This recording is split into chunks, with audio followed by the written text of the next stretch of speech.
Hello, and welcome to Alienate UK with your hosts, Andy and Nicole.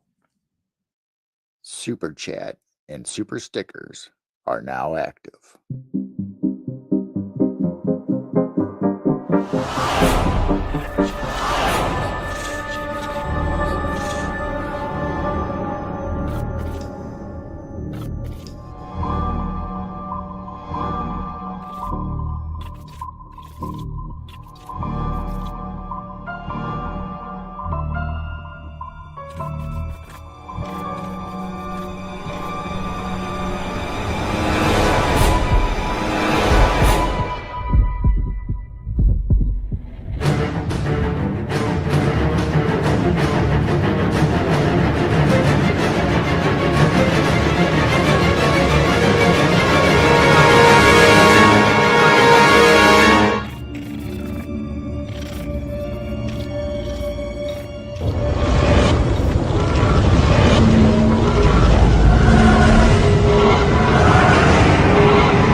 Let's go.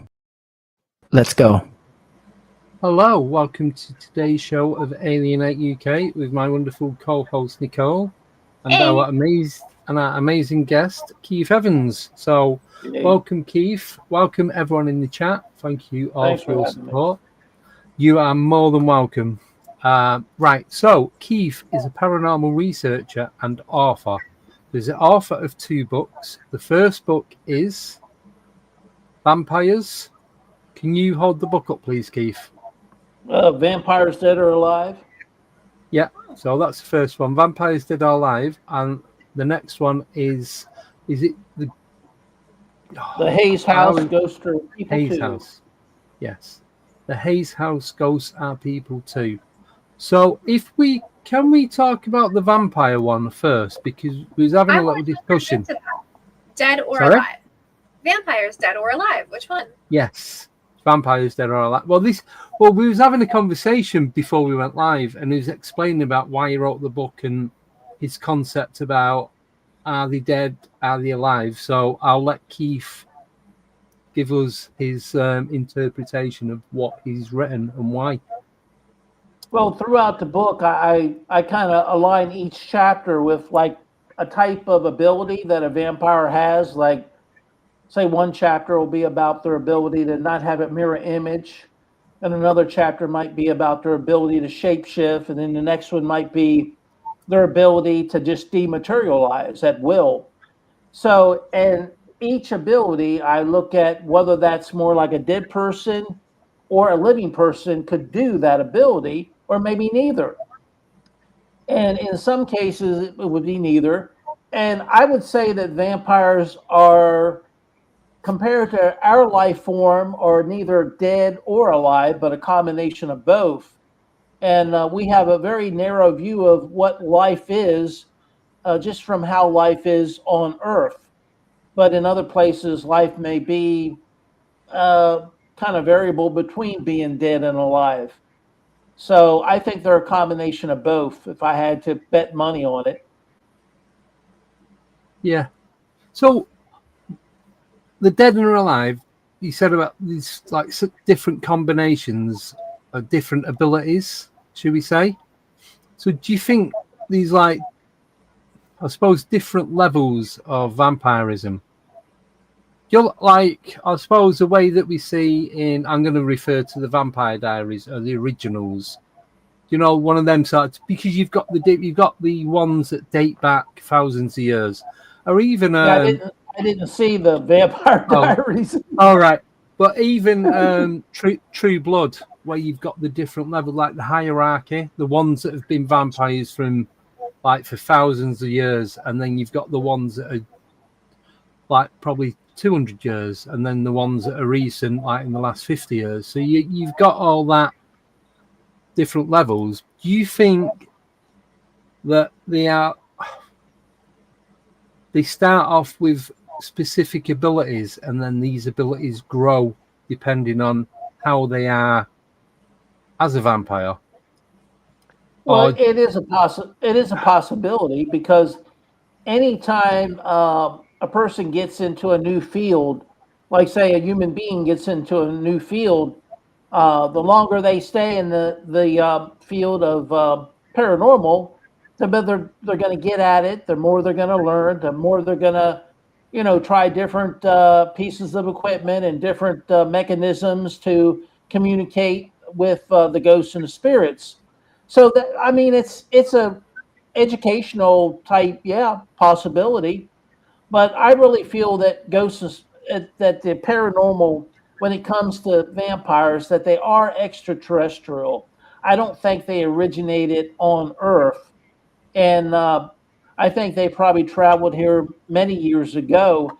In fact, they might have got to Earth before humans were even humans, and it looks like yeah, somebody had the intelligence to manipulate our DNA. So it could have been the vampires who manipulated our DNA so they could breed with us. And they probably wanted to do it because ah, our light, the sunlight, is so strong, it'll denature the vampire's DNA. So they can't go out in direct sunlight. But if they breed with humans, then they're going to have a hybrid vampire human who hopefully can go outside in some sunlight without denaturing. yeah, Maybe that's the reason why we develop cancer, but if we're exposed too long, like skin cancer and things like that. But I really believe that vampires came from a solar system where they had a dim star, whether it's called a white dwarf or a blue dwarf. And that star was so dim, yeah. probably the height of the day, it was almost like nighttime, like on a full moon night. And I think that's the reason why they denature if they're out in direct sunlight here on Earth, because they are extraterrestrial. Yeah. So, what do you think that a But vampire that can human also hybrid? explain. Oh, God. go on. You go first. I've wrote it down. You're all right. All right. I was like, so what do you think a vampire human hybrid looks like? Like, what are their characteristics? Any of us could be a vampire and the human hybrid if they've been mating, with humans for such a long time. There might be very few just pure vampires. I mean, anytime in your life you've done something super human, like say, I have some empathic abilities where if I'm around a house for a long period of time, I'll pick up the emotions of the ghosts and spirits that had lived there for a long period of time. If it's someone in transit, I won't pick anything up. But if the person had lived in a house for maybe 30 or 40 years, I might pick up the emotions like at the Hayes House Ghost or People Too, which was the first book I wrote. I might pick up the emotions from Kathleen that she wanted someone to buy the house and use it as a family home, the way her family used it. Have their Thanksgiving and Christmas dinners there as a family meeting place and as a large group in a family. She wanted the house to be used like that, and of course it never was. After she left, there was a couple owners, but most of the owners kind of used it as a business or Airbnb or art studio, and now it's actually owned by the adjacent hotel that just rents the rooms out. And Kathleen's kitchen is no longer there. They turned that into a bedroom. Hmm. Ah, Did that answer your question? that's interesting. Yeah. Okay. So you think that people Right. have abilities from their vampire, ancestry? That's where like Yes, it's a the psychic possibility. abilities come from. Well, the vampires came here by some means, many thousands of years ago. There might be still vampires arriving, so there still might be some pure vampires that haven't breeded with human beings. Yeah. But I would say that vampires are cryptid. They're more cryptid Yeah. than paranormal. Yeah. I agree with So that one. a lot of people disagree with that, but that's the way I look at it. Yeah.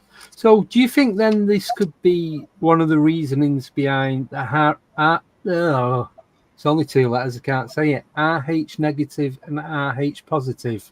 Do you think that could be Well, something to do with that blood type? it's a possibility, and I'm If they've RH negative, if they've so interbred with humans,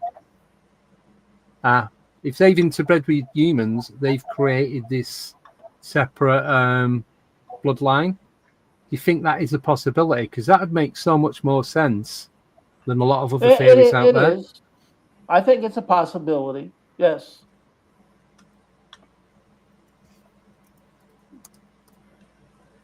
Yeah. So you were saying that you're RH negative. Has Yes. that affect? Do you think that's affected you growing up and becoming like coming into the paranormal field? Well, I don't know about my blood affecting me that much. I think it was the fact that I had empathic abilities. I grew up just a couple houses away from where my mother's side of the family had lived for maybe 70 years at a house that they had built probably around the 1880s. And in that house, they had some original wood, which was very wooden grain and very glossy. And as a kid, that used to just make me happy. And of course, I didn't know the word empathic, but I could feel the joy that my relatives had and the pride that they had in that part of the house with the wooden grain and the glossy clear finish on the wainscoting that they had within their house. It was very beautiful wood. To this day, I still like the grain wood. I still like seeing the grain of the wood. I don't like something painted.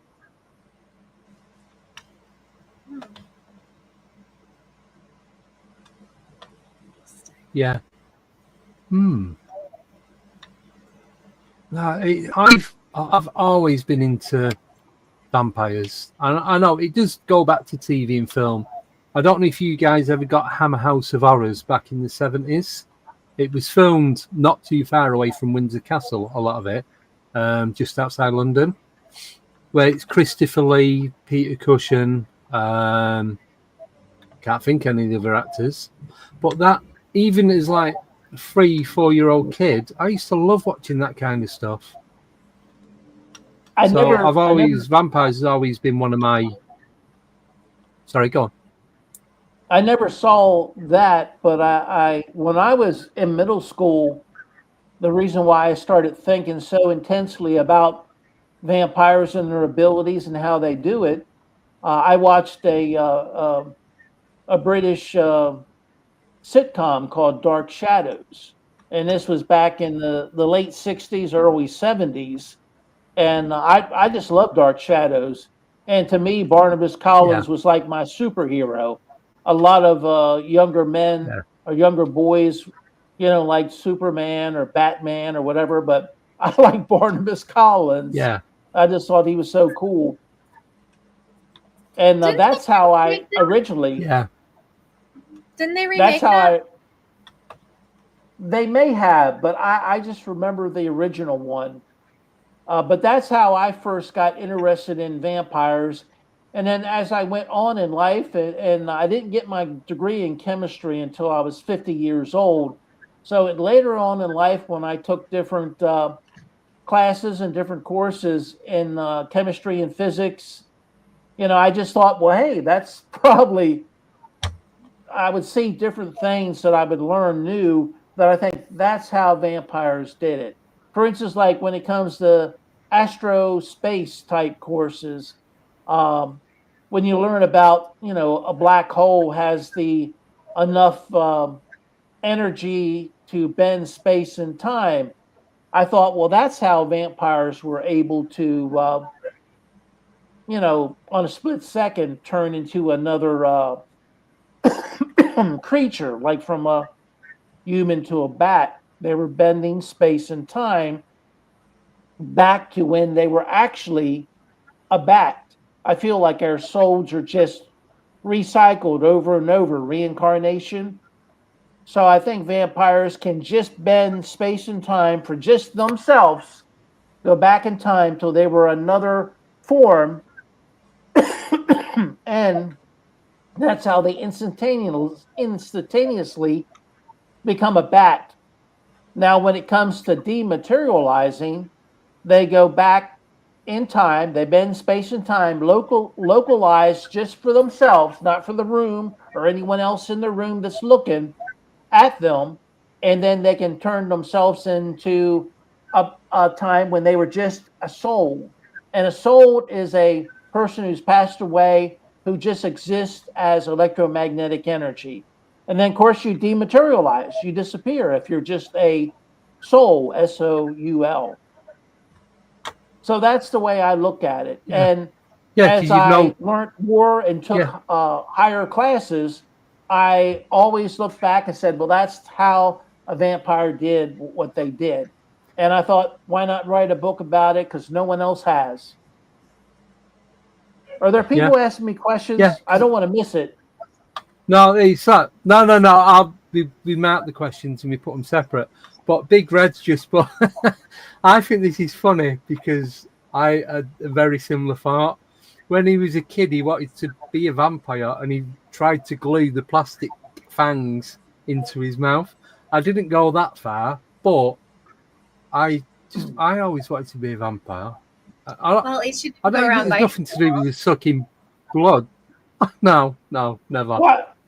That's just I weird. like to be a vampire so I could like dematerialize and turn into other animals, you know. Yeah, I mean if the neighborhood bully yeah, cat comes in my yard to bully my cat, I'll just turn into a big cat and go out there and chase him out of the yard. You know, I mean, I think I look more at the abilities of a vampire, where most people only think of vampires as biting them in the neck and killing them, you know, and I look at the different abilities and how are they able to do that? Like, how come a vampire doesn't have a mirror image?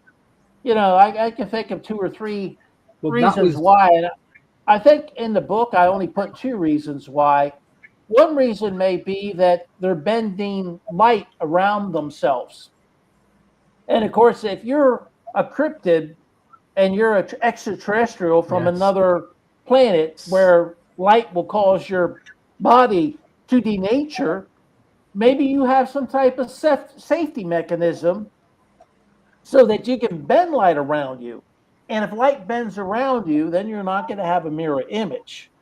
And the second uh, way that a vampire will not have a mirror image could be that they're not actually in this dimension.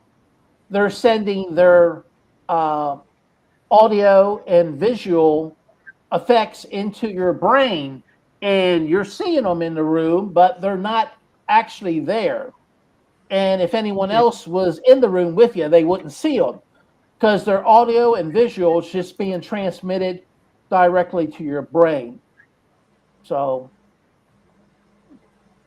yeah. interesting. I've got a question actually. With you saying that, how many people, including you, Keith and Nicole, and everyone in the chat, when there's been a cryptid sighting, has there ever been a reflection of the cryptid, whether it's Bigfoot, a grey, a reptilian, a mothman, whatever type of cryptid? Has anyone ever recorded a reflection of that cryptid? you break it up a little bit.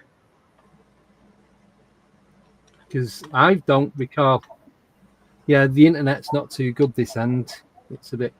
So, Yeah. what was your question again? 'Cause Everything I've ever seen, I don't ever. So, were you saying about vampires not giving a reflection? Yeah. So, what about all the other cryptids? Bigfoot, Dogman, Greys, reptilians, whatever, shadow people. Do any of them give off a reflection? Because if And, you're correct in what you're saying, if they're not in this dimension, then they're not going to create a reflection, are they? So, is it the same law across all non-dimensional beings or that I don't interdimensional know beings, because I should have say? not really dealt into that. And vampires are inside, so they walk past the mirror. Like Bigfoot and other type cryptids like Mothman, it's hard to get them inside of a house where there is a mirror. The only other thing one could do if they had the money and the time is to erect a big mirror outside with a camera out in front of it, and then when a cryptid goes by, you're taping the cryptid and then see if it has a mirror image. But I haven't heard anyone say one way or the other.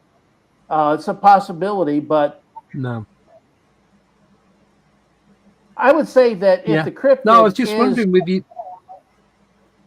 if the cryptid is between So, two different worlds, two different dimensions, and they're not totally within our dimension, then they may not have a mirror image because then we're only seeing them. And it could be that not everyone has the ability to see and through other dimensions. And if yeah, the dimension is somehow bleeding in, it might only bleed in for a couple of feet. And if you're standing, say, 2 feet that way, you might not see it because it might not bleed into you. It might only bleed into a very small yeah, area. So, yeah. for instance, like, I was going to say, like, just in a small pocket. So, in that moment, in that time where you see it, that's it. That's all you get. So, you're not going to get a reflection or a shadow or anything like that. well, you'd have to have a mirror. And a lot of your cryptids aren't any place where there's a mirror to really be able No. to see if they have a reflection or not. Where vampires actually live amongst human beings as a human being and not as a vampire. So that's why No, people yeah, have noticed that they don't have. But it's a possibility. I mean, it's a good hypothesis to say, yeah, it could be. And if you have the money and the time, you could put a mirror out there in the woods where Bigfoot is probably going to walk by, and then put a camera out from it and see if you can catch Bigfoot walking by and see if it's got a mirror image. That's yeah, the only way I could rule that out as far as a scientific experiment. yeah. No, thank you for that. Was there any questions We, from the audience for me? I mean, I don't mind yes, taking questions. yeah. So we've got There, one we just from. got one. It's just putting it up. Let me do something, Andy. Host the show. Sorry, stop pressing buttons. I'm on a computer. I'm Go allowed to on. press buttons. Okay, So this is I'll let from you off. Baby with a Laser. He said, Keith, what part does adrenochrome play in all of this? Talking about adrenaline. Adrenochrome. I don't So even know if I that's- know what that is. It's been, I don't know, 15 years since I took genetics. So adrenochrome is supposedly what they take from like abducted children. That's the whole It makes them stay younger for longer. It gives them like Yeah. immortality. It's a So it's a chemical in the blood. scientific basis or just TV basis? it's produced No, by the oxidation of adrenaline. So it's scientific. It's like when It's an you actual scare thing. something, or when you scare someone so much, this Right. chemical gets released, and Right. that's It when gives they you take the when they power take to the blood. either fight Yeah. or flight. Yes. So Yeah, what was your but question then- again? So does You're asking adrenochrome what does play you're a asking what role does- in this at all? in vampires? Mm-hmm.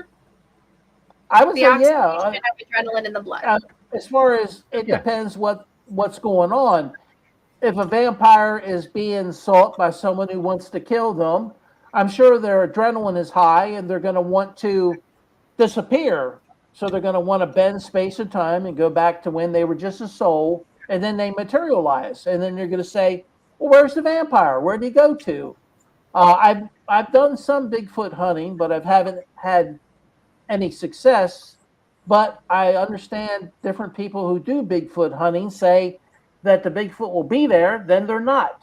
And sometimes they use heat-seeking equipment to show that the Bigfoot just kind of disappears. So the Bigfoot either is bleeding in from another dimension, and that bleeding into our dimension ends, or the Bigfoot has a mechanism to either cloak themselves so the heat sensor can't see them, or the Bigfoot has the ability to maybe shapeshift like a vampire into a soul where they just dematerialize. So I think adrenaline has I'm sure vampires have adrenaline also, and if they've interbreeded with humans, they definitely have adrenaline.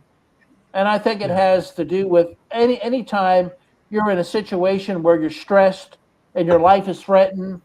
I'm sure that helps. You know, helps the vampire to actually dematerialize or shapeshift into another animal. But it's not the only mechanism.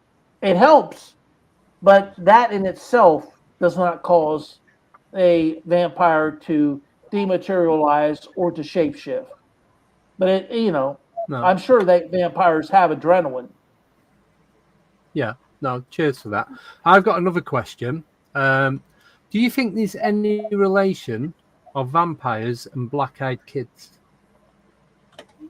I can give you a reason why I'm asking the question, or I can just let you get on with it. It's up to you. I don't know that much about black-eyed kids. I mean, I've heard people talk about it and how freaked out they are by. I mean, if I was a kid, I'd probably just pretend to be a black-eyed kid so I could freak people out. Yeah. If I'd have known about it when I was a child, I think I'd have done the same. But no, the reason I'm asking is because all the accounts that I've heard of when it comes to black-eyed kids, they're asking if they can be invited in, whether it's into the house or into the car. It's into the person's property. And it just seems, I know it might be the way that Hollywood or TV and film have portrayed it, but it just seems to be a bit more fitting. It's that initial invite, and then once you invite them in, crap starts to happen, basically. Well, that's the whole ideal behind a vampire, and most things that, and at least in the USA, they consider to be evil. Well, you have to invite it in. Like with Ouija boards and all, you have to open the door but forget to close it. I mean, I never really liked the Ouija boards. As a kid, we used them. I didn't like them, and I think the other kids were faking stuff, so I didn't buy it. But anyway, it's a possibility. But I just feel that evil's out there. If evil wants to find you, I don't think you have to invite it in. I think if evil's that powerful and they want to trespass against you, they're going to do it. It's just like if a criminal wants to rob you, I don't have to go out and say, "Hey, come on in and rob me." He's just going to go ahead and rob you. That's the way I look at it. But it's a lot easier if you leave your doors unlocked. Right. And in America, if your door's unlocked, that's an invitation. Even a police officer can come in your house and search it if you leave the door unlocked. So, and it's not considered to be an illegal search and seizure. So lock your doors. Yeah. Mm-hmm. And don't put out welcome mats. Yeah. Because if you put out a welcome mat, you're inviting everything in. I've got about 8. But I got welcome mats, but in Florida, you need to get the sand off your feet. Otherwise, you're cleaning the floors all the time. We've got 2 front doors. So we've got I don't like to clean that one much. there and the one there. But you can have mats. You just can't have a mat that says welcome or come in. Because that is the invitation. Well, I think That's me at the front doomed. door, I have two welcome mats that say welcome. At the back door, it's just some type of. I don't think it has anything on it, but it's there to clean your feet off. But I'm not that worried Yeah. about it because I've always had probably welcome mats where most places I've lived that I haven't had any problems, but that might happen that way for some people. Yeah, possibly. I I've got a remember couple more questions. Oh, one time when this was after I had moved from Florida to Houston when I was working at the Laboratory of Scientific Services. I My allergies were really bad in Houston, so I would come back to. Did we have to take a break or something? No, we just lost No. Andy. You can keep going. He'll be back. Oh, okay. Well, I'll carry on. Anyway, um, I had come back to Apalachicola for the weekend. Working for the federal government, you got your long 3 day weekends, and I would come back, fly back, and I was in Apalachicola, and uh, Apalachicola is a very red, very conservative place where anyone that's in the paranormal is either kind of crazy or nobody wants to have anything to do with you. So you kind of keep your paranormal to yourself. At least I do for the most part. So I was walking to the restaurant, and this lady came up to me and she said, "I know you." And I looked at her and I said, "Hi, I didn't know her." And she said, "You're Keith Evans." And I said, "Yeah." And she said, "The paranormal researcher." I said, "Yeah." And she was an older woman, and she was kind of dressed, kind of like say Seattle grunge, just and and she said, "How many people do paranormal research like you by themselves?" And I said, "Well, I don't think too many."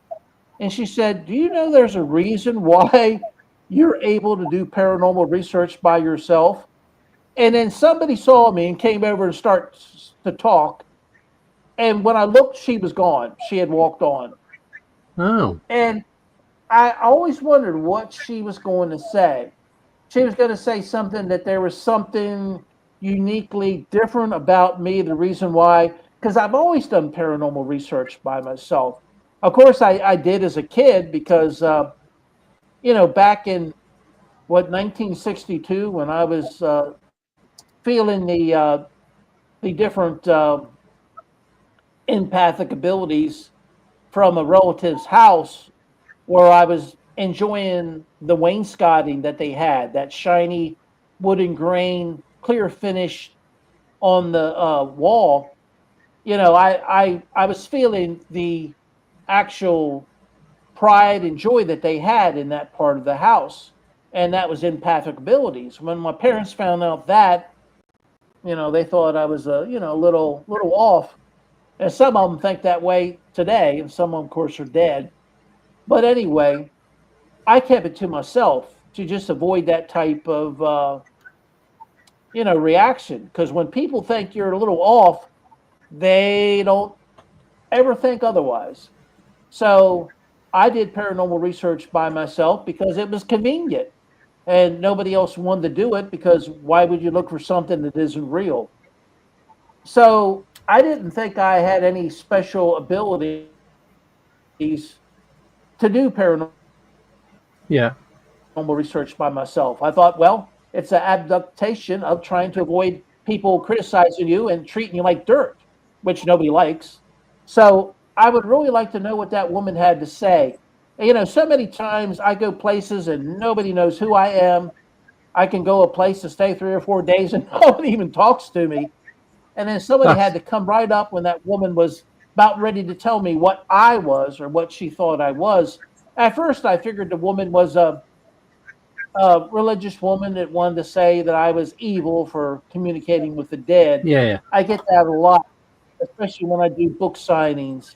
I haven't done any book signings for the Vampires Dead or Alive because it's on Amazon and Kindle. But Yeah. when I first had the Hayes House Ghost or People too, I did book signings because I paid extra money to have my book available in brick and mortar stores, which was very expensive. Yeah. So it gave me the opportunity to do book signings at Barnes and Noble. I don't know if you have any Barnes and Noble in the UK or not, but Now, I, we've got I really, our main book. I'm going to say shoe shop. Our main bookstore is Waterstones. There are some others, but that's a big chain one. okay. Yeah, so they cover everything, all the different genres and fiction, non-fiction, and Well, everything else in between. when I did my book signings, I got far more religious people and preachers wanting to argue about how me doing paranormal was somehow a sign that I was consorting with the devil than anything else. I was hoping to meet people that would be interested in the paranormal and be happy to talk to an author.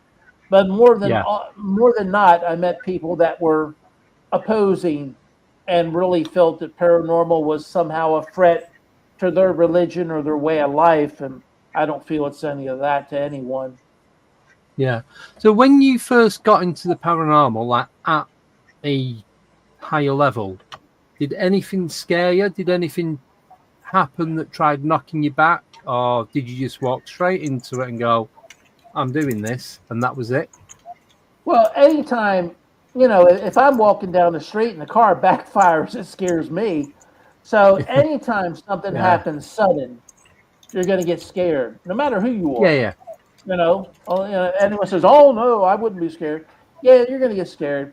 And I would say I've had like ghosts and spirits. They travel at the speed of light, and as they enter a building, if they go through the glass of a window, it'll sound like someone took a plastic bag and smacked it hard against the window. But the window won't be cracked or broken, but it makes a smack sound, kind of like, really loud smack yeah, yeah, yeah. sound. It'll sound like somebody took a plastic, bag and just really whopped it against the window, and that'll get your attention. And Yeah. that's happened to me a couple times. One time when I was doing the paranormal research for the book, The Hayes House Ghost or People Too, I was in Yeah. the front upstairs southwest room that had been um, Sunshine's room, and I heard a smack against the window like that. Had my back to the window too. So Wow. anyway, but that window was kind of near the second floor front porch. So I looked out to see if someone had actually, did it trying to just interfere with my paranormal research, but there was nobody out there.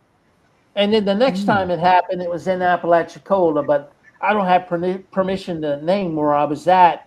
And it smacked against the window, and you know, nothing was broken, but I don't know what it could have been, other than the Yeah. fact that I feel that ghosts and spirits, when they go through different medium, and when I say medium, I'm talking about like water, solids, or air.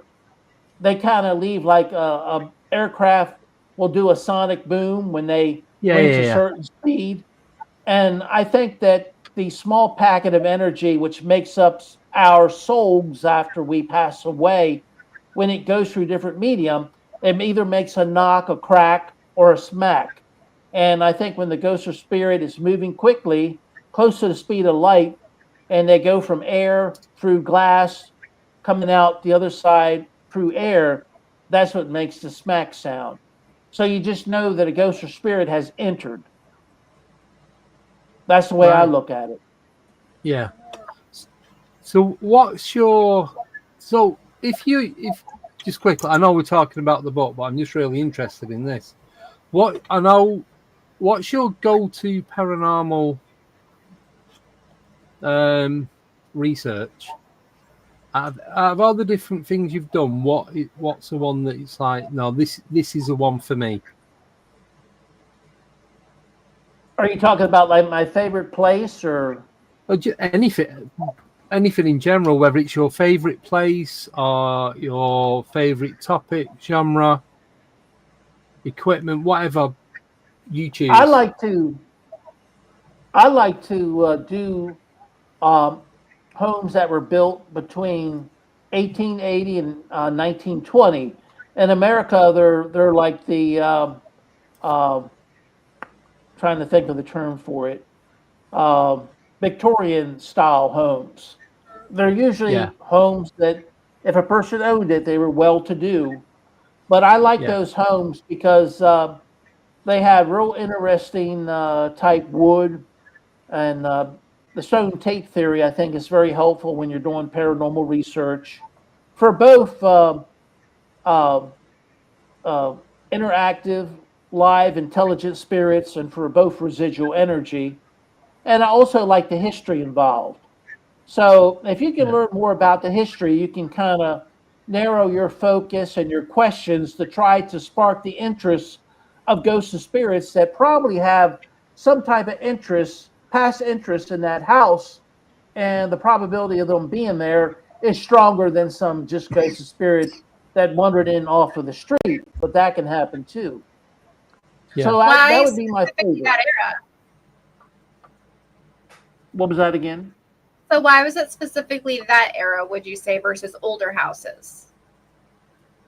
Well, I guess because they're really cool homes. They look neat to me. They're visually. Maybe it's part of my empathic ability to be drawn to houses that are grand and look like kind of like American castles in a way. Yeah. No, I get that. Cool. Right, got another question for you, and this is from Pi. Hello, Pi. I got to meet Pi at the Cryptic Conference a couple of months ago. So that's the guy who put the sticker on the front of his mobility scooter. I put the photo up a few weeks ago. So yeah, cheers for the question. I don't think they would be considered vampires. Not even. So even though I'm going to read. A vampire can do what they want to do. So yeah. But I don't think that I would consider them to be vampires. Yeah, I'm going to read the question out for people that are listening and not watching. So the question is, no, you're all right, because it goes out on podcast as well. So would incubus and succubus be considered vampires? And I would say I would not consider them to be vampires. But a vampire has free will. They can choose to be good or evil. They can take their abilities and their talents and choose to be whoever they want to be with those abilities. And I guess it depends if the vampire is strictly a vampire and has not interbreeded with Earth humans. They might have more abilities and more powers. Now, if the vampire is interbreeded with humans, then they might not even know they're a vampire, but they might have some abilities. But I think vampires and humans alike, they have the ability to use their God-given talents and money and or lack of money to either being a good person or a bad person, to either being helpful to others or not being helpful to others. Yeah. Yeah, I suppose it's like anyone or anything, isn't it? It's like you get good and bad on both sides of the coin with everything. Yeah. Yeah. Right. I've got another question for you. So this is from All right. Sober Carper, and he's asking, "Hi Keith, do you think there's anything to the theory that the Count of Saint Germain is a vampire?" This is a good question. This question. Yeah. I don't really know that much about the Count of Saint Germain. Is that someone who's living today? Well, he was. I'll probably get this wrong. I'm sure it was the 12th century. I've got in my head. and So they're dead. he kept popping up in different places around the world. And I know I've listened to this on another podcast, and he'd met up with this woman, or he started seeing her, and then he moved away, and then they ended up being in another country. Like years later, she'd got older, and when she met him, the account says that he looked exactly the same as he did like 40, 50 years prior. And she had aged pretty much. And I think I I don't had heard know. something. Yeah, I I don't know heard- if he was trying to say he wasn't him and he was a descendant of him, his son or his nephew or something. I'm not quite sure on the full story without having it in front of me. But there's a few accounts like that, not just him, but other people where they've So met he up. was a European adventurer who had interest and achievement in science, alchemy, philosophy, and the arts. He rose to prominence in European high society in the mid-18th century. And he was been spotted all over the world for 1700s. thousands of years. Yeah. Every time he looks exactly the same, and it has advised kings, queens, emperors, and was present in every significant event in European history. Yeah, he was well in with like the Viscounts around Europe, like France, Germany, Italy, Spain. And he'd go to, I'm sure he was a collector of antiques as well. And he'd go to all these, like, where they do the bidding and they're selling them. He'd end up going to all these different places. And he'd get seen by different people. But I'm sure the story says that he'd fob him off by saying that he's a descendant, he's a grandson, or he's a nephew. And they all look very similar. Mm-hmm. But the accounts of the people. There's a possibility. I don't know. Yeah. I don't know.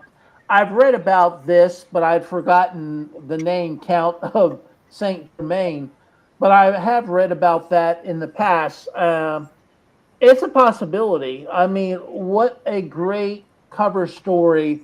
If you're going to live forever and never die, just reinvent yourself as the long lost grandson of Keith Evans. Since I never die, I'll just have to disappear and maybe move to Great Britain for a while, or don't do that. What they call it, the UK. Move to the UK for a while. Then when I come back, I'll say, "Hey, I'm the grandson of Keith Evans. Look at me. Yeah, I'm going to do some paranormal research." What a great cover story. That way you don't alarm people or frighten them, or. So that was it. It's a possibility. I don't know for sure, but it's a possibility. He's a vampire. He'd travel around Europe. I think he'd like stories of him in America as well. But that was the other thing. Do you believe that these vampires are immortals? Do I believe that vampires are immortals? Yeah. Yes. Apparently that's the reason why they can live forever. But if they mate with a human, I think then all bets are off. I don't think that too many humans live to be very, very old. Not much more than 100 years old. So I think that's only a trait the vampire will have. If they mate with a human, their offspring will not be immortal. No. They still will be immortal, but not their offspring. Yeah. No, totally get that. Right, we're going to take a quick break because we're on the 48-minute mark. So this is going to sound. My question. This is going to sound a path. Sorry. So this is going to sound horrible. I'm going to kick Keith off while we do these couple of updates, and then bring him back on because it's the only time I'm going to be able to get it done between now and next week. Just so much going on. It's unbelievable. Unless you want to stay on while I do it, it's entirely up to you, Keith. It don't matter. Whatever's best for you. Right, stay on then. We'll do it. Right. Okay. So the first one is, this is the last guest podcast between now and 2 weeks' time. We will be doing some podcasts when I go to Gettysburg next week. I also have a surprise for Nicole and us when we go to Gettysburg. I'm in the middle of sorting it out. So far, so good. It's all working. So there's certain things that are going to be happening when we get to Gettysburg with specific people, and that's all I'm going to say. Yeah, So that should, fingers crossed, pan out. And it's a really good one as well. I'm so impressed. So there's that one. Then on the 23rd of August, so I've been helping out with this, which is the Paracon in Wincham. That's the ghost hunt. I'll put the other one up. Sorry. So this is it. So there are 100 free tickets. I'd say 60% of the tickets have already gone. You can upgrade to VIP tickets for £20. And the Ghost Hunt one, which is on the Friday night, is £40. If you go on the Paracon Witcham Facebook page, all the details are on there, including this one. Don't know who that is in the bottom of the picture, but so I'm going to be guest speaker at this one, and I ain't got a clue what I'm going to be talking about. I'm just pretend something happened on the way and make up. No, I'm not. I'm not that bad. So we're going to be doing that, but there's loads of different features that are going to be happening there that have not been announced yet that I'm not going to talk about.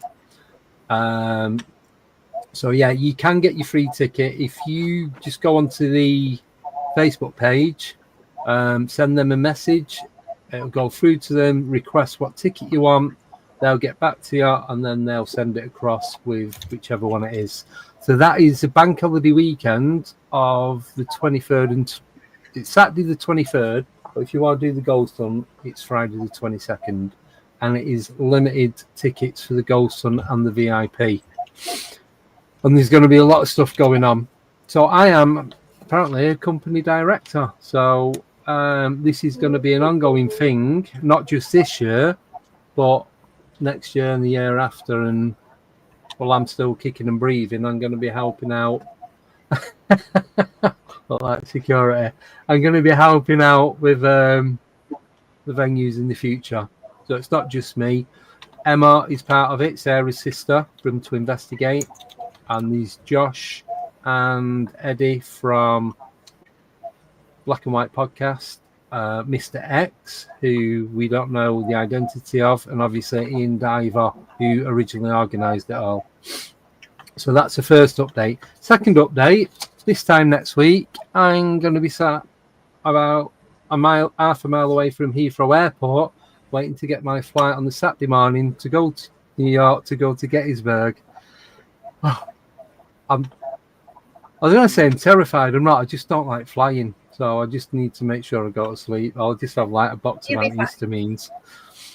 Yeah, I'll be all right. So yeah, we're going to do that. We're going to do a podcast, pre-Gettysburg podcast on the Wednesday evening around about this time. It just depends what time I get to the hotel. Once I get in and get settled, have something to eat, and then we'll do the podcast. So it'll all be up and running, and I might release some stuff of what we're going to be doing when we get there, people that we're going to be meeting up. Some people cannot make it. Some can, some I've not heard back from. So, yes, and I'm going to be getting a tattoo while I am there. But I'm not going to tell you what the tattoo is of. Nick, you know, no, I'm not saying what it is. Can't say anything. No one heard that. Right. I don't know if they're going to be doing that. At the convention I was at over the weekend, they had a flash tattoo thing, and they had one that was a little tooth. So I sent it to Andy. I was like, "Oh, you're missing out. You had to get that." I don't know what they're going to have at Gettysburg with their flash tattoos. Yeah, but I've got a couple of designs that I'm going to take with me anyway. So that's next week. And tomorrow, if no one's doing anything around about 7 o'clock, I'm going to be on Heidi Pop's podcast, 7 p.m. UK time, which is 11 a.m. PST, because she's in California, Los Angeles, around that way. So that'll be 2 p.m. EST. So that's all. That's your weekend planned. Nothing this Friday because we're doing I'm doing a pre-record podcast for somebody else, and then I'm just getting ready then to go to America. So yeah, that's it. So thank you all for listening, and thank you, Keith, for letting me do this update in your time. That's it. Right. So can I do my one update? Yes, you can. It's only a little update. So Frankie and Anthony from the Parasite Project have brought me in on something pretty cool that they are doing. Parasite Project is leading a research investigation or research project. Yes.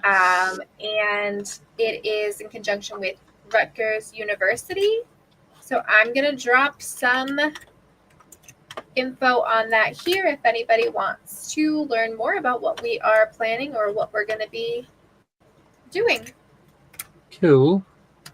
Yeah, I did see that. I seen Frankie posted it the other day, so I was reading through it. So yeah, I'll pop that up in a minute. Oh, also at the Paracon in Wincham, there are going to be some big names, like big names. Some that I've interviewed, some that I've not interviewed yet, that we've not interviewed yet. Sorry. So there's going to be quite a few. It's going to be very interesting, put it that way. And if you don't get your ticket, you are going to miss out. So tickets only they was available yesterday or Monday, and they've pretty much there's 60 odd have gone already, and there's a lot of bookings for the others. So anyway, enough of that. So back to Keith. Thank you, Keith. Sorry about that. Oh, no problem. When I was growing up, I lived in Maryland, probably maybe 45 miles or less from Gettysburg, Pennsylvania. And I only went there a couple times. I think each time I went there, it was with my grandparents. And we didn't get out, we just rode around. And I think the last time I went there, I was probably maybe in elementary school. And it was my grandparents and some of their friends. And each time as an empath, at that time, I wasn't really in tune to the fact that I was an empath. But I didn't even know what the word was until I was probably a teenager, what it meant. So each time I went to Gettysburg, I felt like hell. I mean, I felt sick to my stomach. I just felt like, my God, I got to get out of here. I really felt just high anxiety, like, can we go home now? And I think as an empath, I was feeling just the emotional pain that's imprinted into the, imprinted into that landscape. And I don't know. I often wanted to go back and do paranormal research on my own, but if I go back and feel the way I felt as a child, maybe not. So that's the bad thing about being an empath. And so many individuals died there, and I think it would be hard in a relatively, small area. That it would be hard for a true empath not to just feel sick to their stomach. And so anyway, I just wanted to let anyone who's an empath know that what they might expect. Yeah. No, thank you for that. Right. Should we talk about your other book? The Hayes House goes for people too. To me, it's a really heartwarming story about paranormal, and it's more like it's well, right now it's only an ebook, so it's no longer in paperback. But each chapter is a location within the house, whether it be a porch or a dining room, kitchen, bedroom, back porch, front porch. So each chapter is a location within the house. The first chapter is the only chapter that's not a location in the house. The first chapter was dedicated to the history of the first family who built the Hayes House back in 1908. And that family was the Buck family, B-U-C-K. And they lived there until Mr. Buck passed away in 1921. Then after that, the bank took it back and used it as a boarding home until the Hayes family bought it at the beginning of World War II for the U.S., which was 1942. And the Yeah. Hayes family bought it, and the Hayes family lived there until the last Hayes family member moved out in 1996, which was Kathleen Hayes. So I just found that between the Buck family and the Hayes family, I just got a lot of communication, and it just seemed like they were there to look after the house. And I think that they felt that if helping me write the book would preserve the history of the house, they were all for it. So anyway, I had never been any place. I'm sure there are places like the Hayes House, but I'd never done any type of paranormal research at a location that had so many ghosts and spirits that were there, kind of like the guardian angel to look out for the house. And during Hurricane Michael back in 2018, um, this house is located in Apalachicola, which is beside the Apalachicola River, which is a large river that runs into a small bay and then the Gulf of Mexico. And so this house is probably about 3 or 4 blocks from the Gulf of Mexico and 3 or 4 blocks from this river. And during Hurricane Michael, the water came up about half a block away from the Hayes house on the northeast side where the river is, and about a half a block away from the Hayes house on the southeast side where the bay is. So it almost looks like the ghosts and spirits kind of kept the water away from the house. So I just thought that was pretty cool. Yeah. Yeah. Yeah. So why this particular house? What was the attraction for you to write the book about this one? Well, I had put maybe 3 or 4 years into another property near the Hayes house, and I was not given legal permission, written permission to write the book. So at one point in time, that property had also been owned by both families that had lived at the Hayes house, the Buck family Oh yeah. and the Yeah. Hayes family. So I thought I already have a good introduction and a good relationship with these ghosts and spirits. Why not move from, say, the place where they worked as a business to a location where both families lived? And the owner did not live at the house. So I had to catch the owner at home to get permission. And I had been there at the time. Of course, I was living in Houston, Texas, and working for the Laboratory of Scientific Services. So I had to Oh, try to catch the owner there on a weekend that I was in Apalachicola. So I finally caught the owner at home, and I knocked on the door and I told her that I was a paranormal researcher. Usually, when I get that far and the person looks at me and their eyes roll back in their head, I know the answer is no. But the yeah. owner, she just smiled, and I thought, okay, that's a good sign. And I told her Yeah. I'd like to write a book about the Hayes House, and would she give me written permission to do paranormal research and to write the book? And she said, yeah, write up the agreement and I'll sign it.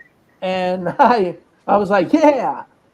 So you know how many places I go to and get told no, or they just never say yes or never say no?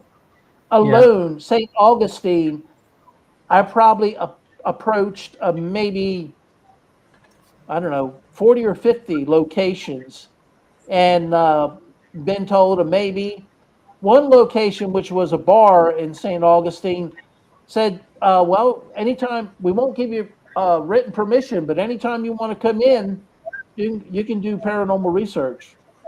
Oh, that's But okay. they wouldn't give me permission to do a book or written permission Right. to do a book.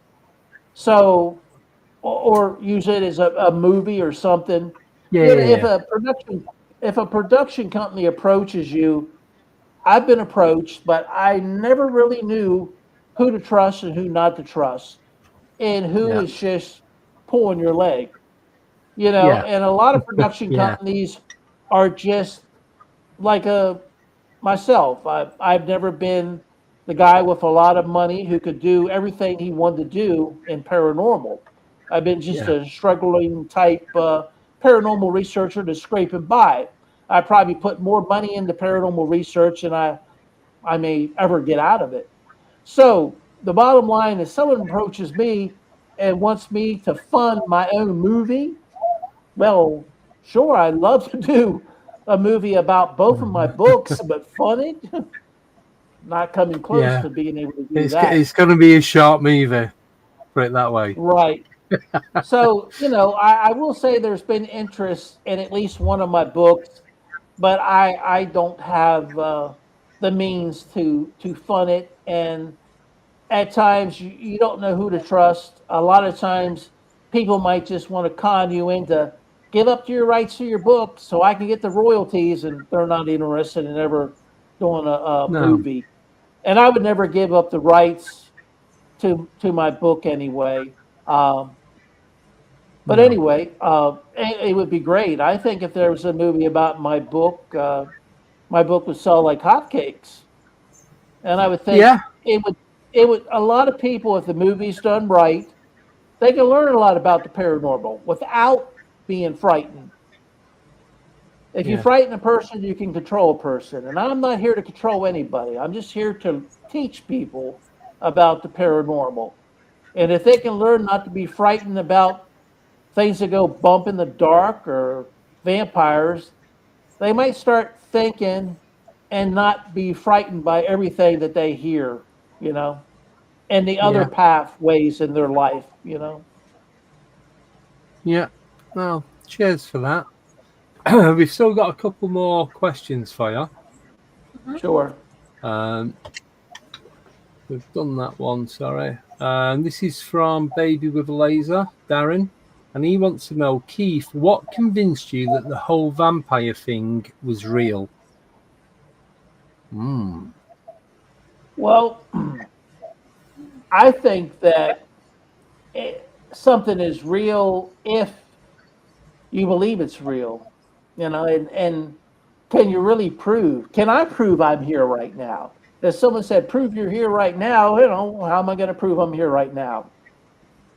And that second's already gone, so I lost the opportunity. I Yeah. think real is within your imagining, your ability to imagine. Um, I can't prove how I am happy to be around antiques. I don't collect antiques, but as an empath, if I go into a antique mall or an antique shop, I'm tickled to death. I'm all happy. I come out smiling, and Yeah. and the guy at the checkout counter is like, "Damn, he didn't buy anything again," but he's got that smile on his face. He's a crazy guy. So I can't prove I'm an empath, but there's certain things that you just feel are real, and Yeah. I guess it's within the opportunity for you to just. It's like beauty. Beauty's in the eye of the beholder, and I Yeah. guess believing in the paranormal is in the eye of the beholder. Yeah. Yeah. I suppose it's like having a connection to something. Whether you know or understand what that connection is, I don't think that's as relevant as like feeling what's going on, like the energy of it all. Right. And at the same time, can anyone prove that vampires aren't real? You know, Well, I and couldn't. when it comes to extraterrestrial, you know, the sky is the limit as far as type and what type of beings are out there and what combination they are and what they look like or don't look like. I think the Yeah. sky is the limit. So that just to say that vampires or, werewolves or Bigfoot don't exist because, you want tangible evidence, I don't think that's enough to say they don't exist. But do you think we need evidence to prove the existence of these things? Well, I really think that the government would not really allow any changeable evidence to be seen by the general public. I Because, agree. if the general public thinks that the government believes in something that they don't believe in, they might want to overthrow the government and find a new government to take their place. So the government says, all Yeah, right, the aliens are real. They've showed up and so he says, hey, I went to church last week. I don't believe in aliens. Let's overthrow the government and get rid of those cuckoo people and put in someone yeah, that thinks the way I think. That could be dangerous. So you got to tread lightly when it comes to if the government did have proof. They're not going to share it with us. I'm probably the no, only one that would say, cool, where everybody else would be going ballistic, especially where I live in Florida. yeah. So, do you ever think? I'm just going to go slightly off topic, but I'll bring it back in. I promise.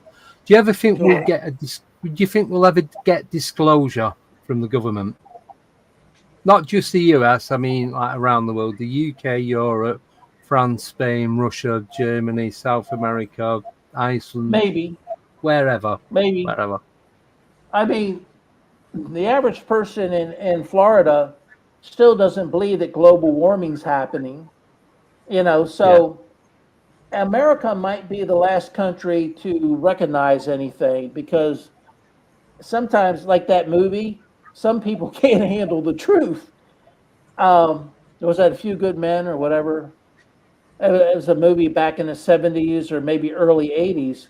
So the bottom line is some countries may give disclosure to their individuals of that country.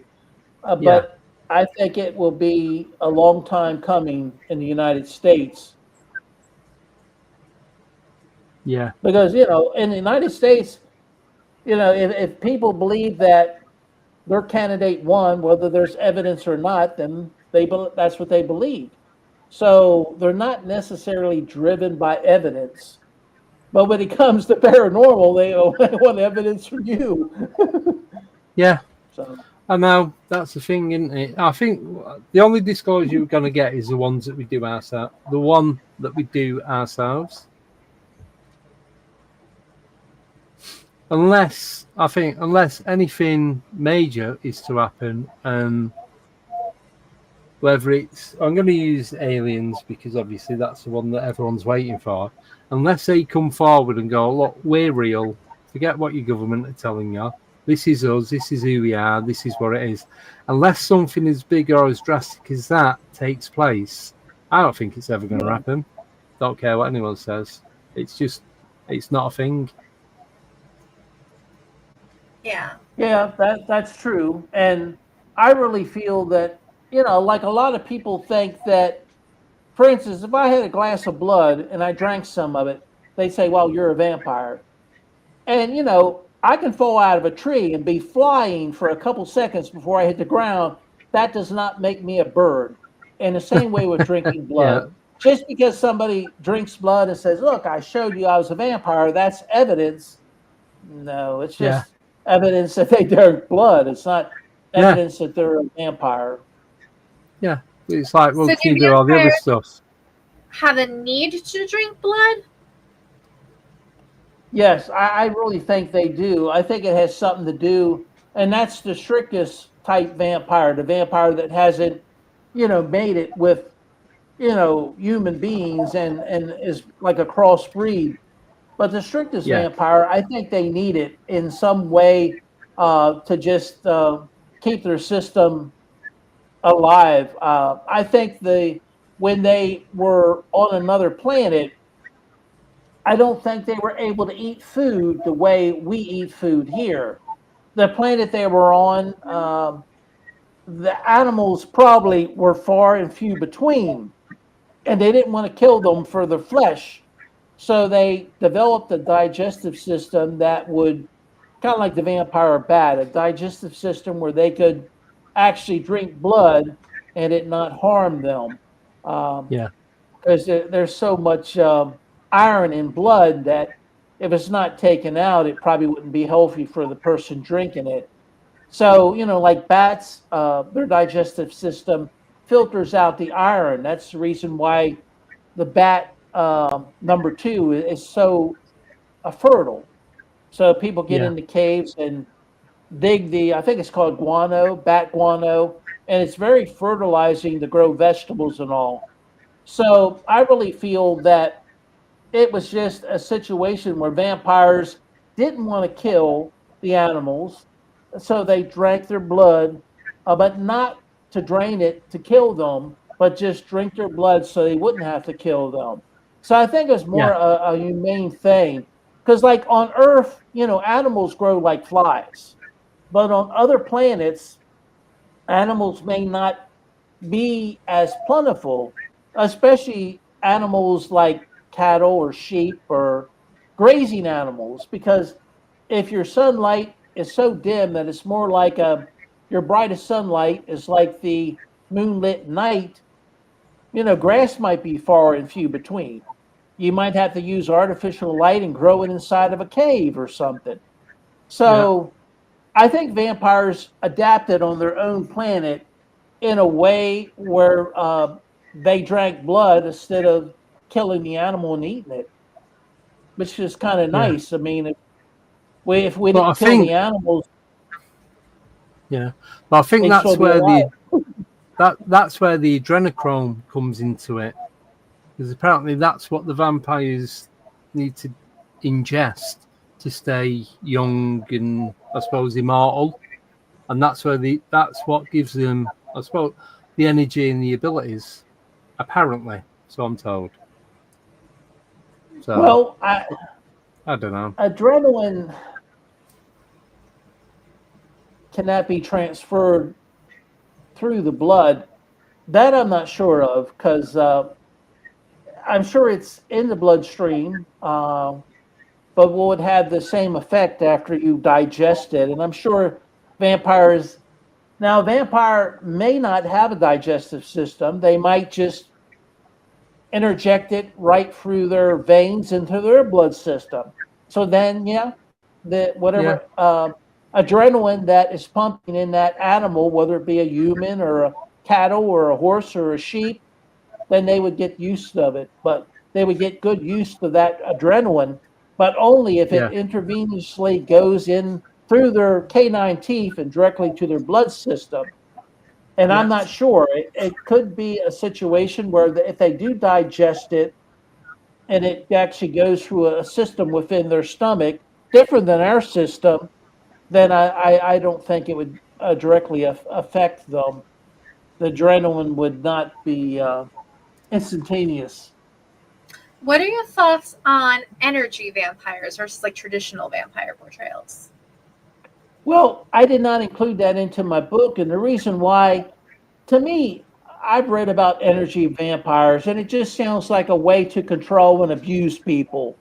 So I consider it more of a not a traditional vampire, but a form of psychological abuse. yeah. It is We very have interesting. we have one more question. I'm not asking this. You can do this one. This is ridiculous. Faye with Laser would like to know, Keith, do vampires like black pudding, aka blood sausage? Well, that's been cooked, and that's more like a food. I have no idea. I guess it depends on the vampire's taste.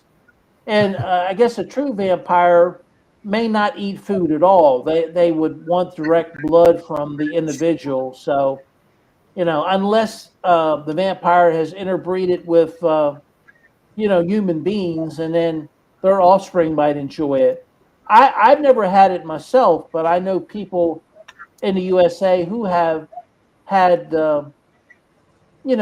meat and products made out of just gel blood, and they say it tastes good. So I've never had it myself, so I don't know. Sounds gross. No. Oh, I love black pudding. Can't beat it. Ew. Oh, it's so nice.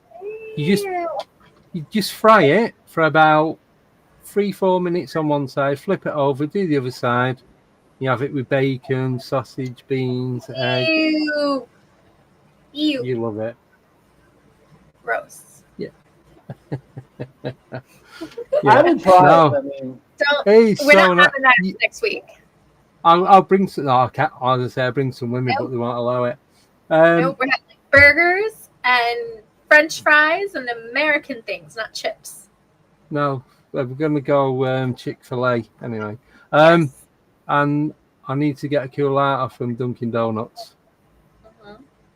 Blue drink, obviously. Always blue drink. No, so I was going to ask. Oh, you've thrown me off now, Nicole. I can't think. They're thinking about Chick-fil-A. Oh, right, yeah. So black pudding, you can get a white pudding that doesn't have the blood in it. Now, they're more, I think they're more prominent in Scotland than anywhere else in England. I'm sure they are. Oh, that might be. I like vanilla pudding. Yeah. I think Baby with a Laser will know. He's big up on his black pudding. So I'll wait for it. I'm sure white pudding is more of a Scottish thing. So, yeah. Is it made from some type of protein from an animal? Pig. Just a load of. From what I can gather, it's pig in a blender, and then, yeah. Because some ground pork is white, a very light tan at best. And ground pork is good. I like that. Yeah.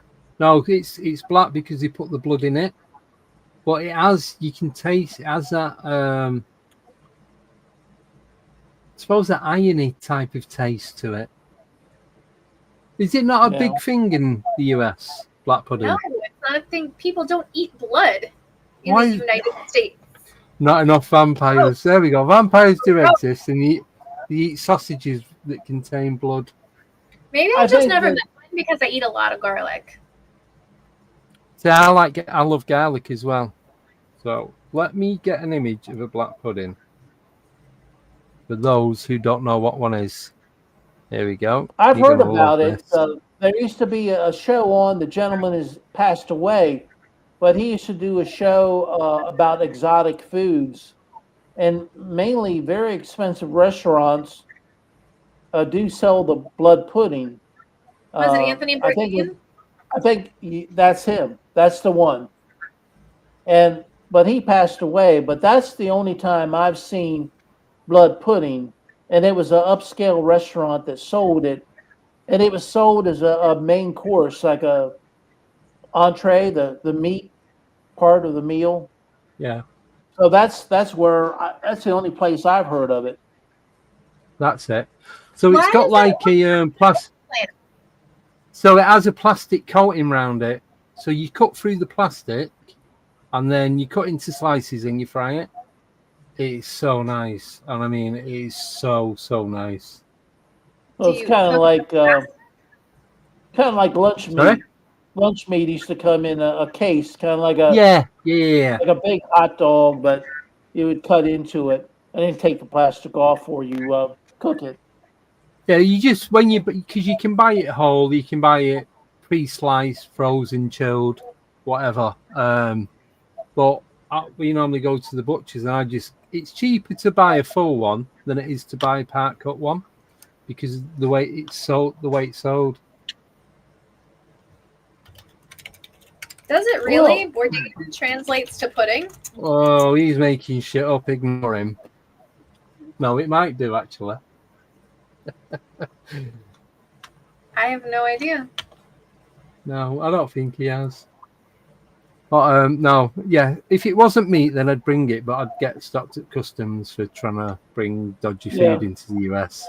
So I'm not. Right now, you don't want to get stopped at customs because they're kind of being really wacky about anyone coming into the country. So I wouldn't want to be in your shoes. No, I'm not. I won't. You can always back out. Stay safe. That's- Stay at home. No. Yeah, that's why I travel with just one bag. I don't even do Oh. luggage.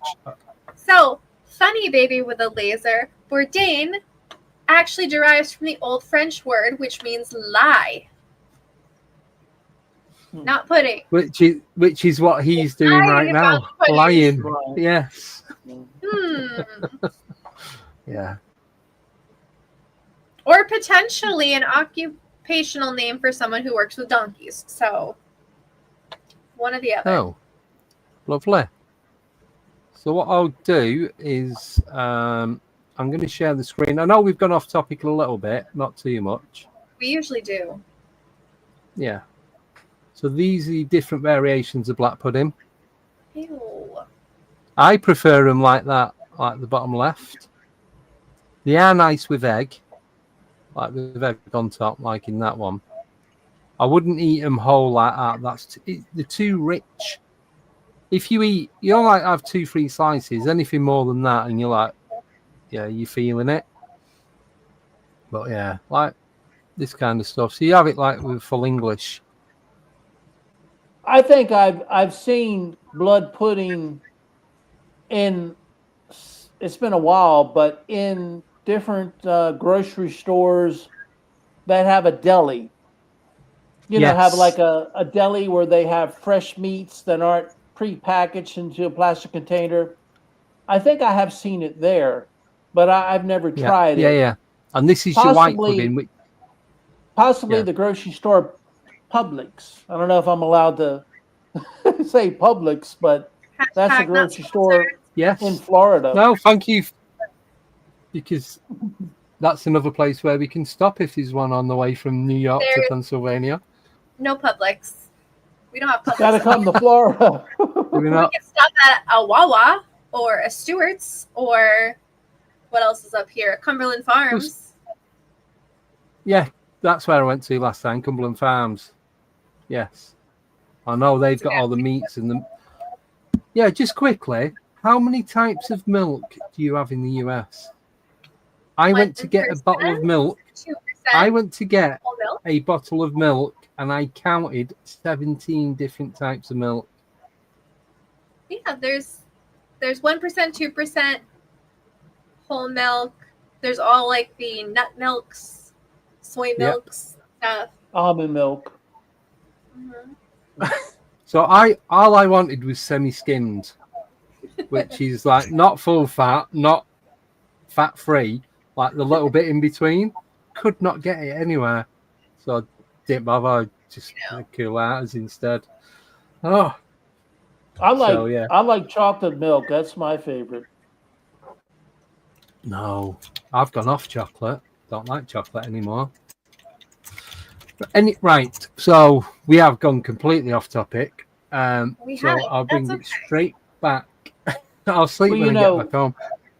One thing people complain about when they read my book, the writing is very small. The print is very small. The font is very small. And I went with the largest font that was allowed, but somehow Yeah. it came out very small. Had I been able to increase the font size, my book would be a lot longer. And my book Yeah. right now with the small font size is less than 50 pages. And a lot of people saying, well, I'm not going to pay $10 for the 50-page book. If it didn't have the small font size, it would probably be about 70, 75 pages. And Yeah. there's little fluff. I've read books about people that, like historical figures, and the whole chapter be a lot of fluff. Like I read a book about one of my favorite history people that lived in Apalachicola, Dr. John Gorey. And there was like one new piece of information within each chapter. And the rest of the chapter talked about how hot it was and how awful it was that, people back then were eating rotten meat because there was no one to say you can't sell that rotten meat, and how they were talking about the mosquitoes were breeding in the mud puddles of Apalachicola. So there was just a lot of hype about that. but it was only like Yeah. one sentence of new information. Like I learned that he had a daughter and she was born in 1850 some. So Yeah. in my book, every paragraph, you're learning something new. There's no fluff. And when you read it, you're reading new information. Now it's all about the traditional abilities of a vampire, but you're learning new information that you haven't heard anyplace else. You might not even Yeah. agree with it. So you might not want to read my book because you already know everything and you don't want something new coming into your head. Yeah. But if you don't mind something new, read my book because you get something new in each paragraph. There's no fluff. There's no build up about how great a person I am because I talk about vampires. It's not nothing like that. It's all new information and there's no wasted time with fluff or build up. So it just go right to it. It's just the meat and potatoes about how vampires are either dead or alive within this certain trait. Say, like Yeah. when it comes to not having a mirror image. Now, not Yeah. having a mirror image isn't a trait of a dead person, isn't a trait of a living person. But I will tell you why I feel the vampire does not have a mirror image, and I will explain it. And I think it's in a way that even people who aren't really up on science or physics can still understand. So I think it's good reading. And Yeah. I've talked to people that read it and they just said, well, it just blew my mind. There So we what go. can I say? If That's it. it That's blows all. someone's mind, you reached them. Yeah. That's Yeah. it. Well, You've done it. everybody go buy the book and then find out. And then we Yeah. can learn Yeah. more about the Yeah. vampires and the difference So- between the living and the dead. You can get one. You can get on paperback. One is ebook only. Is that correct?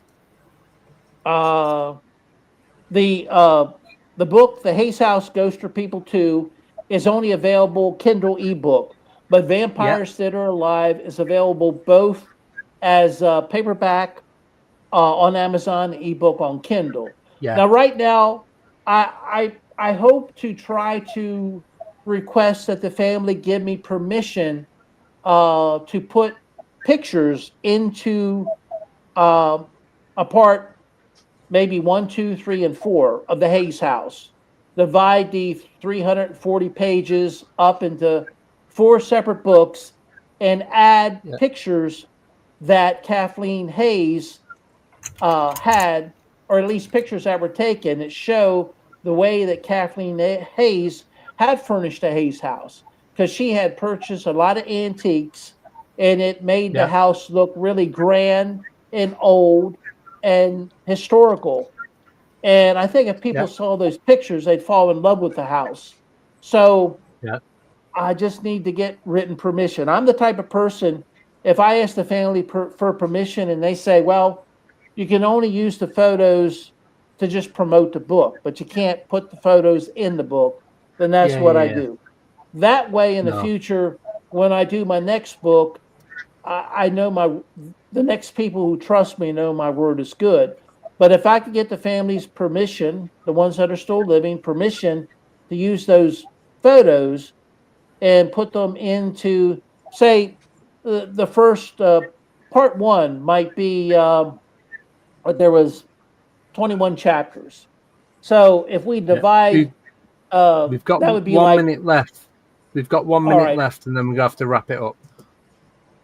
if you have 4 or 5 chapters in each book and can put those pictures that from pre 1996 that correspond with those chapters, I think people would love that.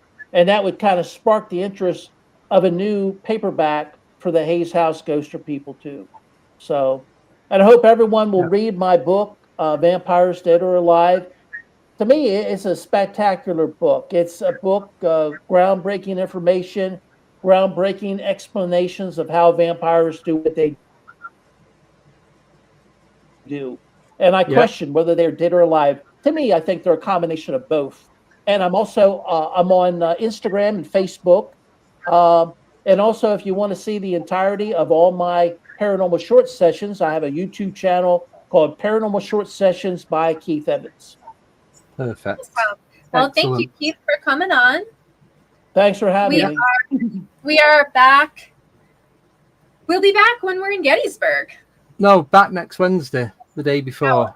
Are we back? Oh, yeah, we're back Wednesday, but not with a guest. So, no, we're just going to do a 60-minute podcast and, just go from there.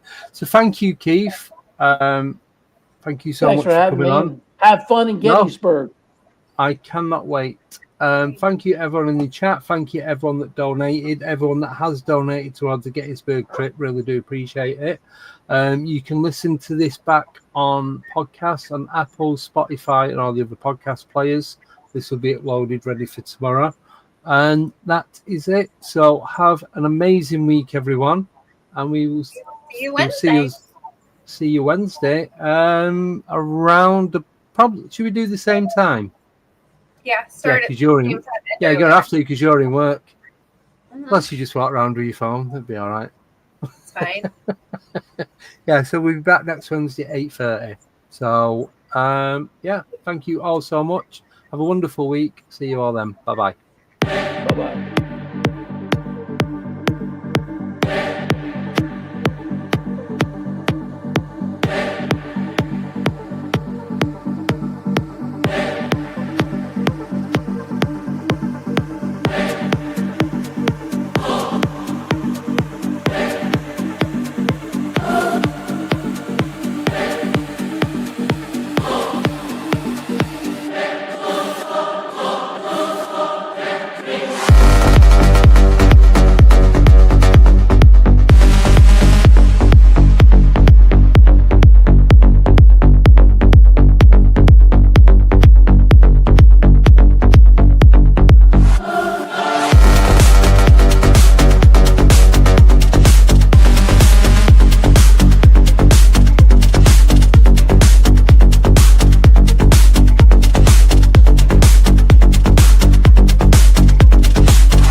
Goodbye.